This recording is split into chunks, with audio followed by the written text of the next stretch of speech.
Hello, my love. How are you? How you doing? I wanted to share a story with you today that I thought was really cool. So, about a week ago, I had the absolute honour of being guided into my Akashic Records by my wonderful friend and fellow witchy sister, Lily, if you're listening. I love you so much.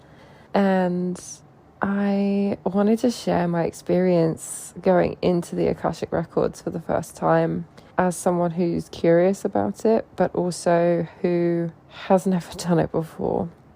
So, for context, I was quite keen to dip into my Akashic Records because I have this inner knowing about where I feel like my past lives have taken place, who I was in a past life, and the energies that I've carried into my current incarnation on this earth realm. And my vision for going into my Akashic Records was to kind of get some guidance around that. So what was so beautiful is that we got to sit in meditation together before we went in, and Lily said a beautiful prayer and lit a candle before we started, which was so lovely. And just that in itself was just so nice to be around and to remember about casting spells or saying prayers, however you wish to refer to them as. And we cast this spell together before we started the journey into the Akashic Records, and it was just so cool. So I lit a candle in my space, and she lit a candle in hers, and we started dropping into this meditation, and it was so beautiful. I felt so many like energies around me, and that's something I've always been very aware of, and it was really beautiful because I felt, as we were calling in our guides and of all energies, spirits, incarnations, I felt my lake cat Mimi coming and sitting in my lap, which was so amazing because I'd been so anxious before we'd started, and I was desperate to release this tension in my body. And the second I felt her presence, I just started to cry, and I was so grateful because it just calmed me down, which is something that she used to do all the time anyway. So that was beautiful. So anyway, we start delving into the records, and what was really cool was just the synchronicities between myself and Lily before things were spoken. And we have this very hardwired connection between the two of us, even though we've not known each other for very long. It's just this very felt sense, and we're almost like in each other's consciousness a lot. And as I was being guided down there, I saw these doors forming, and they were almost like church doors. And if you know me, I really, really love old buildings, old churches, and those sort of arched doorways are just some of my favorite types of architecture. So to have that visually being represented for my own records felt very, very special. So as we were descending down there into the space, I felt this really, really big presence guarding the door, which was wild because before Lily had said that, I was feeling this energy, and then she said about there being a guard on the door, and they're really big and strong, and I was like, oh my gosh, I felt their energy before we even got there. So that was really cool. And then as we went into the records, I was immediately consenting. We then started to invite anything that wanted to come and speak into the chair that we had left open in the records for them. And what felt really interesting as we were in there was that it felt like it was dusty, and it felt like it needed some attention. And what was really, really interesting as things started to come through was I felt this immediate sense of almost this I could only describe it as this green curly energy. And the more I think about it, the more I think about grass and vines being curly, or the curliness of an aurora borealis So like that's the kind of energy I was tapping into. And when I was asked to give some wording around that, it felt like it was curious and groundedness, which again, like the more I think about it, feels really, really interesting around the kind of grass energy. So then there was some really interesting things started to happen. I mean, the whole thing was really interesting, but then I noticed this energy and this presence. It felt like there was this like person who wanted to step in and speak, but she was hidden off to the sides in the shadow. And the only thing I could really feel from her was that she had really long hair. And when I've connected in with my higher self has long hair, which is really interesting because this is a total sidebar, but like 6 months ago, even longer, 9 months ago, I cut all my hair off because I wanted to start fresh and I wanted to like cut my hair off and start growing it again because it was really long before. So I thought that was really, really interesting that presence was coming through. And as I was asked to sort of start speaking about what was coming through for me, I literally couldn't. It felt incoherent. It felt like it was jumbled and just like a lot of noise. It was like is what it sounded like to me.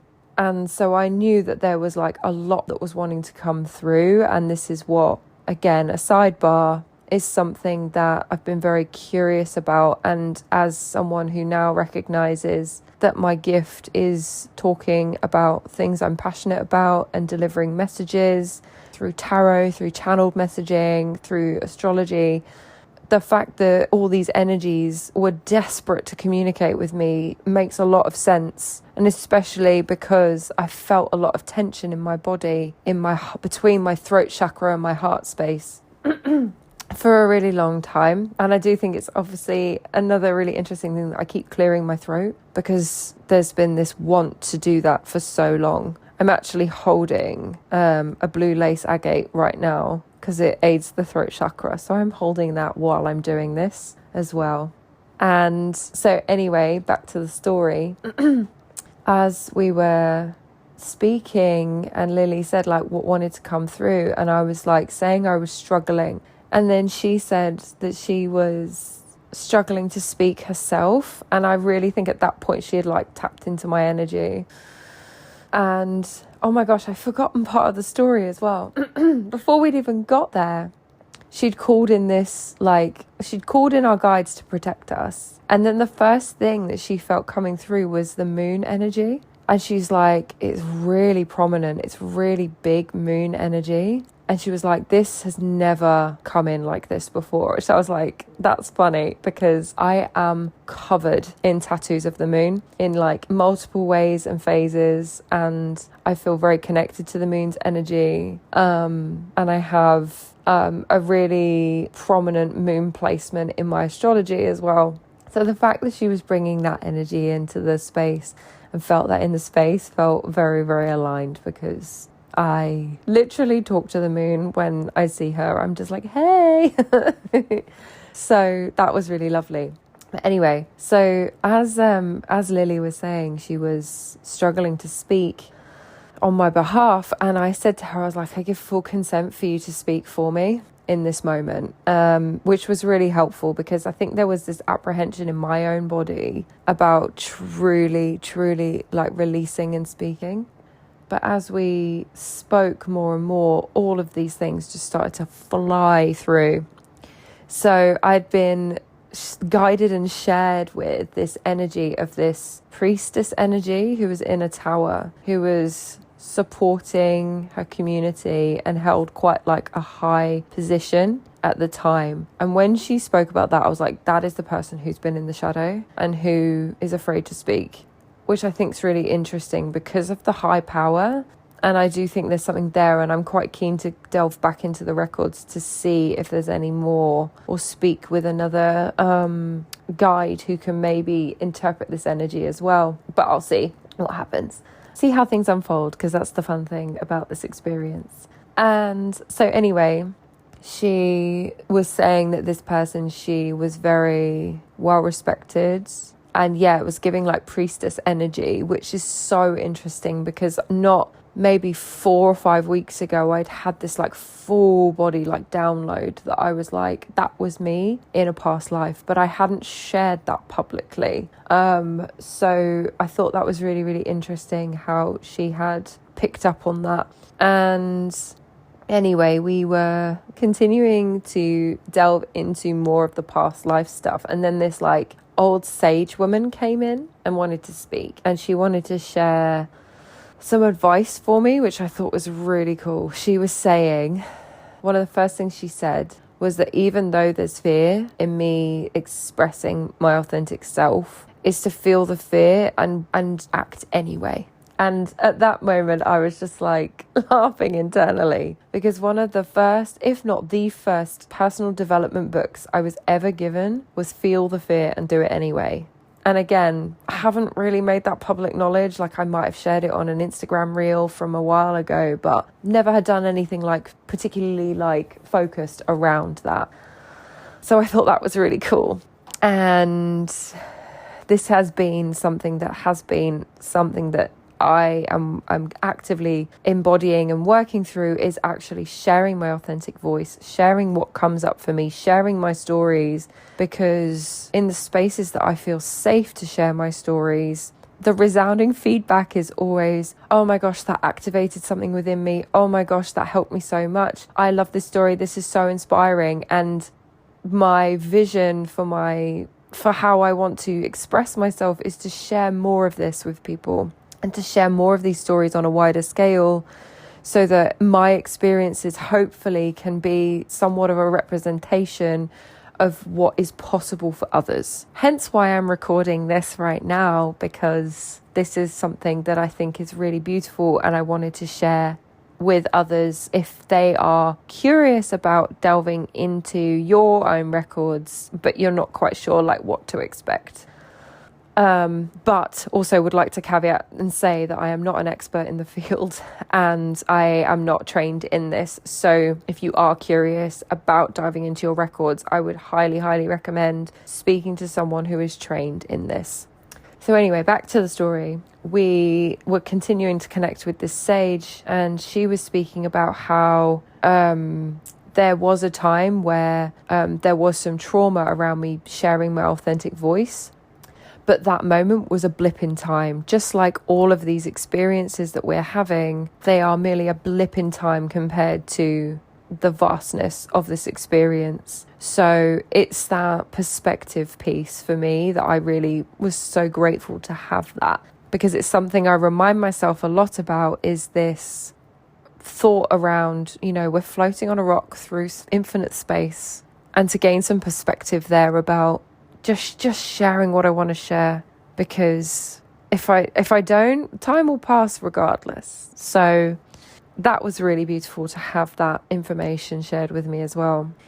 And I can't remember if the sage woman spoke much more, but what was really cool is Lily had described this woman, and that she was she had quite a lot of time in her face. She was hunched over a little bit. She had a stick. She was wearing a shawl.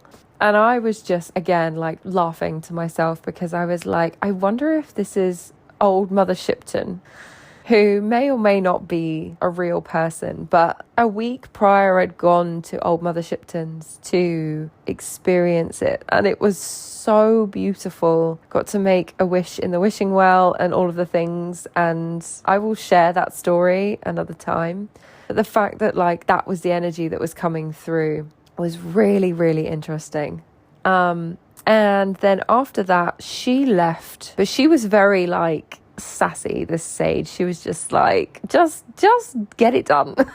Just stop worrying and just get things done. It was cool, okay babes, thanks, I needed to hear that. And then after that, I think then Lily was getting these visuals of me in a kitchen, with herbs, and using them for divination, throwing them into a bowl and seeing what messages were coming through. And she was I couldn't decipher if you were trying to see if there was some like big thing going on or just checking the weather for the day. And I was just like, laughing in these moments, because I was like, this is what I do already in my life. Like, and again, it's these practices that I do, I keep them very private, and I'm being a lot more public with them now. But these are private practices that I have been doing ever since I was a small kid. So the fact that she's tapping into that energy as well, it was just so cool that she was seeing that for me. And I've had this kind of like green witch kind of energy, like feeling like that's woven into me as well. So being very connected with my plants and seeing plants as very sacred and honoring them, which I thought was really cool, and like using them in like creation and working with them when I'm in my craft, whether it's drinking like a cup of tea or like the ritualistic, like making a coffee in the morning, or the food I'm making. So that was really cool as well. I'm trying to think if there was anything else in this story, but ultimately, like towards the end of it, Lily was saying how she was getting this energy of how she felt that I was a seer and a medium, but not just a medium of people who have passed away, but like of all energies. And I was like, yeah, that's literally like what I've been experiencing my whole life. Like I have clairvoyance, so I'll like hear things coming through. I can see visions. So when people are like telling me about what they really, really want to do, like they have an idea for a business, and I can feel their energy.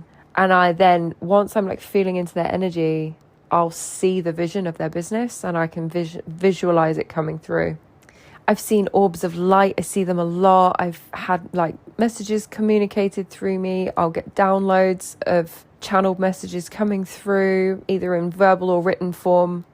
I sense presences like in spaces with me or in different spaces. So to have all of that confirmed was just the coolest thing. And so it's in honoring that experience with Lily and honoring who I am today and who I am and was in past life energies and the energetics of this universe, and just really genuinely just honoring that small kid, the little version of me who would look up at the night sky and contemplate the vastness of space and this universe and cast spells in her garden and be connected to all different types of energies. It's in honoring her that I've started this podcast, because I want to share more of the stories of things that I've experienced, conversations I've had with people who inspire me, talk about the teachings that I'm learning and embodying as a subconscious freedom coach, and how I can bring that work to the world, into your world, and to be this representation of what is possible. That when you connect in with your limitless self, with your true self, your higher self, your higher consciousness, whatever you want to call it, pure consciousness, universal intelligence, universe, God, spirit, whatever it is that aligns you to your highest self and your highest frequency as an energetic being of this universe. It is my honor and gift and hope that in sharing these stories, that it will inspire you to remember your limitless nature as well. So thank you so much for being here on the first ever episode of my podcast. This feels really exciting. And I cannot wait to catch you on the next one, my darling. Take care. I love you. Bye.